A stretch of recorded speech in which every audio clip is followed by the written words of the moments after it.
Amai Mnangagwa voshanyira murume wekuuraya vanhu vakawandisisa kunzvimbo yeGuruve munyika yeZimbabwe anozivikanwa kunzi Zvitsva. Kusangana kwatinoita on Harare Network News, where we give you news dzinenge dzichiitika munyika yedu yeZimbabwe. Tichiti kana pane vatsva mukana wekubaya button rakanzi subscribe nekutena notification bell kuitira patinoisa nhau dzinenge dzichitenderera unova uri wekutanga kusangana nenews dzatinenge taisa.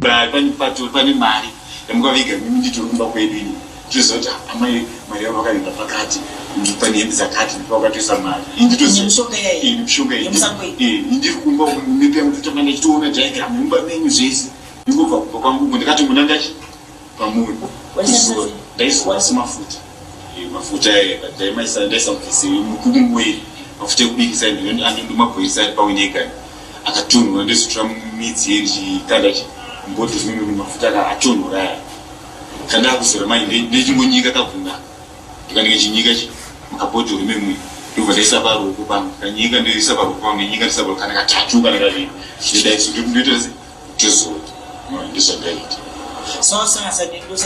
ndasangana nedota remusoro reri saka ndasanganisa nedota remusoro pakati pane rimwe rakasara ndinenge mandatada iri dauruvakisa ndandafunga zvekubvira takisho kani dauruvakisa beauty yekuti vanhu vanofanira kuuya vakawanda vachitenga.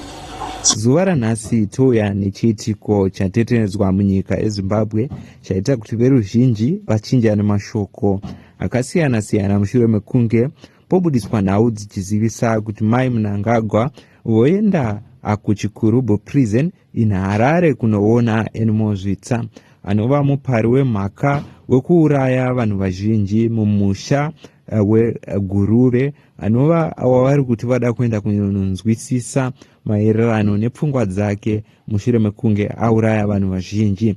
Zvaita kuti veruzhinji vakomende vachitaura pamusoro pechiitiko ichi vachiti saw it on ZBC yesterday. This guy zvakaoma, the way he was smiling narrating his story car. Vamwe votaurawo vachiti ivo she must study the mind of her husband. Vamwe vachiti she wanted to learn from the best and never forget that she too once a secret agent. Vamwe vachitaurawo mashoko akasiyana-siyana vachiti ndiko kuri kuenderwa chiitiko chekuti vagopusha nhau yeVision 2030.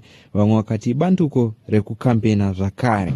Asi veruzhinjiwo votaura vachiti hazvishamise kuzoona Zvitsva achinzi abudiswa nepresidential pardon. Mashoko evazhinji. So munhau dziri kunyorwa dzichiziviswa maererano nekushanya kwaamai Auxillia Mnangagwa zviri kuziviswa zvichinzi Zimbabwean First Lady Auxillia Mnangagwa recently visited an inmate at Chikurubi maximum security prison as part of an effort to better understand the circumstances behind a series of shocking crimes that previously draw national attention. The inmate Zvitsva has been widely reported in a local media as the suspect in a string of mirizhonga yakaitika that deeply affect communities in North Zimbabwe. Guruve authority are still handling the legal process around the matter.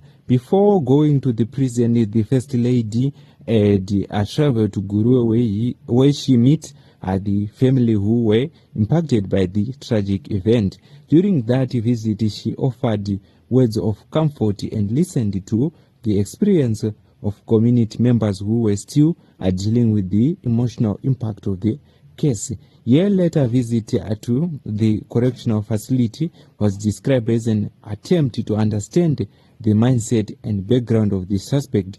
According to reports, she had a conversation with Zvitsva to hear his perspective and gain insight into what may have been influencing his alleged action. During the discussion, the inmates reportedly made several unusual claims regarding ritual-related activities linked to the alleged crimes.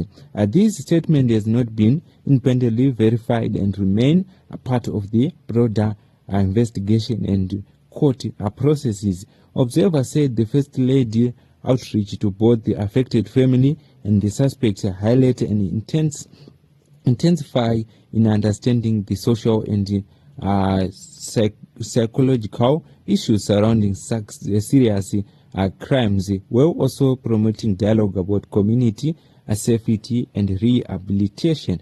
The case remains a sensitivity topic in Zimbabwe. Authorities continue to encourage the public to allow the legal system to handle the matter through the courts. Ndo mashoko ari kubuda achiziviswa kushanya kwa Mnangagwa apo vachienda kunoona animal Zvitsva. Zvaita kuti veruzhinji vashamisike kuti zviri kufamba sei, vada kunzwei kuna animal Zvitsva. Vamwe vakati, does she understand the mind of the man she shared her bed? Vanhu veruzhinji ndo mabvunzo vavari kubvunzawo vachiti havari kufanira kunzwisisa kuna vaMnangagwa asati vaenda kunonzwisisa kuna vaanimal Zvitsva. Veruzhinjiwo vari kunyorawo mashoko akasiyana-siyana, asi mashoko ari kuziviswa achitenderedzwa ari kuziviswa kunzi mai Mnangagwa oshanyira animal Zvitsva. Inova iri mufananidzo wamuri kuona iripo pascreen yatakuigirai takakubatirai.